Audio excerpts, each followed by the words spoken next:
Assalamualaikum warahmatullahi wabarakatuh. Salam sejahtera untuk kita semua. Pada kesempatan kali ini, kami dari kelompok 10 akan mempresentasikan hasil diskusi dari kelompok kami mengenai Inquiry Based Learning dan Cooperative Learning dengan dosen pengampu Bunda Dr. Anda Yusra Dewi, MPD, dan Bapak Priyanto, SPD, MPD. Baiklah, saya akan memperkenalkan anggota dari kelompok 10. Yang pertama, saya sendiri, Elda Agufariska dengan NIM A1B121013.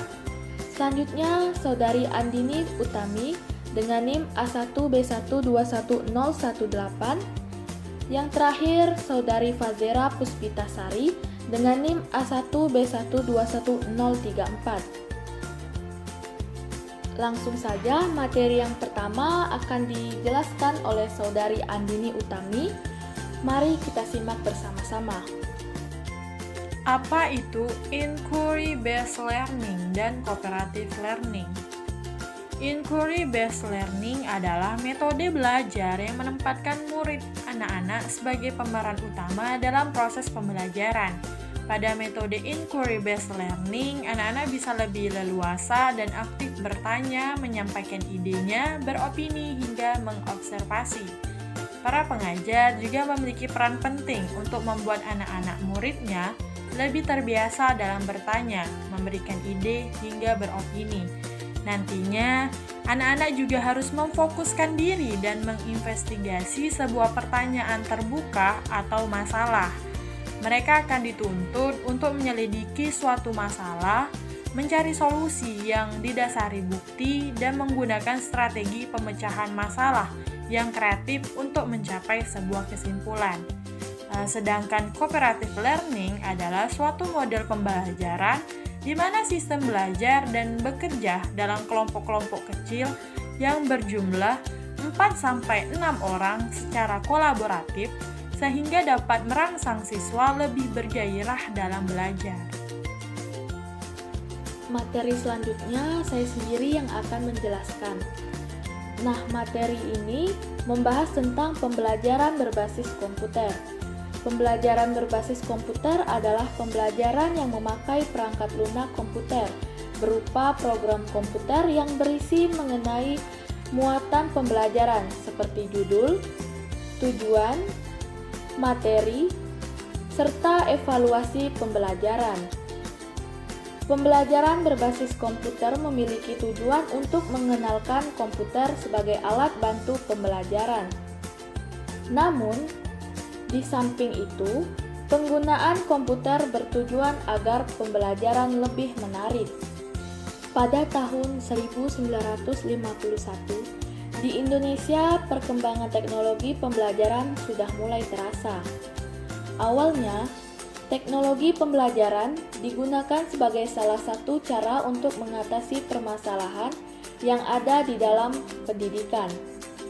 Teknologi menjadi suatu solusi yang cukup tepat untuk menyelesaikan masalah yang ada.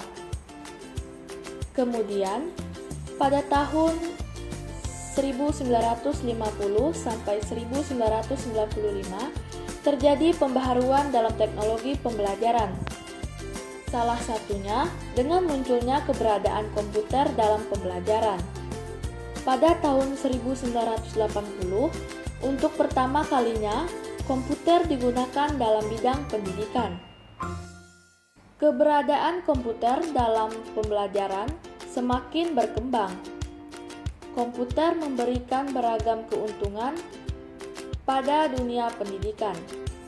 Salah satunya, mempermudah siswa untuk memahami pembelajaran.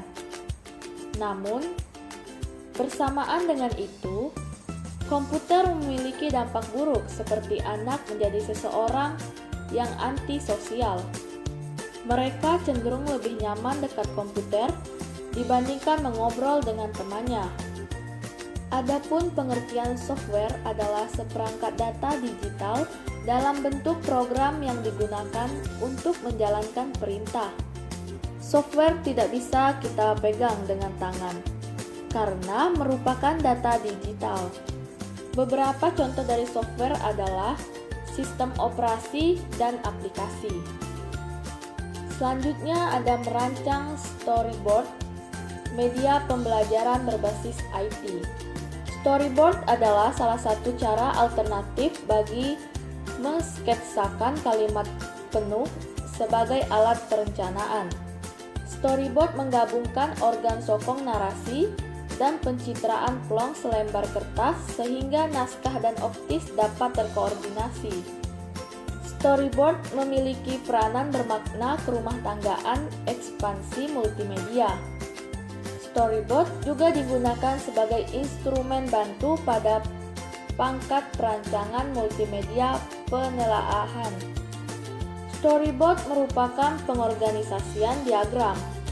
Contohnya adalah sederetan ilustrasi alias rencana yang ditampilkan untuk keperluan pencitraan awal dari suatu file, kartun, ataupun gosokan media interaktif termasuk interaktivitas di web.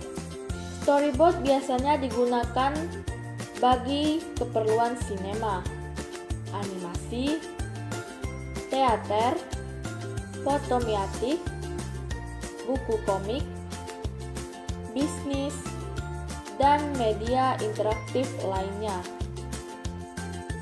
Manfaat IT dalam pembelajaran. Yang pertama, meningkatkan kualitas pembelajaran. Yang kedua, memperluaskan akses terhadap pendidikan dan pembelajaran. Yang ketiga, membantu memvisualisasikan ide-ide abstrak. Yang keempat, mempermudah pemahaman materi yang sedang dipelajari. Yang kelima, menampilkan materi pembelajaran menjadi lebih menarik dan memungkinkan terjadinya interaksi antara pembelajaran dengan materi yang sedang dipelajari. Nah, lalu mengapa media pembelajaran berbasis IT diperlukan dalam proses pembelajaran? Berbagai kalangan meyakini bahwa manfaat IT sebagai media dalam proses pembelajaran sangatlah besar.